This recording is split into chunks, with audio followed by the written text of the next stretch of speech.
Hafta boshida qanday ob-havo bo'ladi? Assalomu alaykum, kanalda yangi bo'lsangiz obuna bo'ling. O'zgidromet 24-27 noyabr kunlari kuzatiladigan ob-havo ma'lumotlarini e'lon qildi. Unga ko'ra Qoraqalpog'iston Respublikasi va Xorazm viloyatida havo biroz bulutli bo'ladi, yog'ingarchilik kutilmaydi.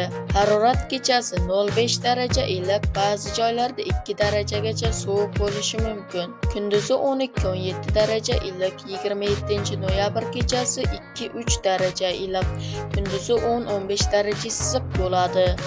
Buxoro va Navoiy viloyatlarida havo biroz bulutli bo'ladi, yog'ingarchilik kutilmaydi.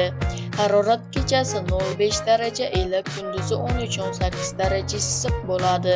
Toshkent, Sirdaryo, Jizzax va Samarqand viloyatlarida havo biroz bulutli bo'ladi, yog'ingarchilik kutilmaydi.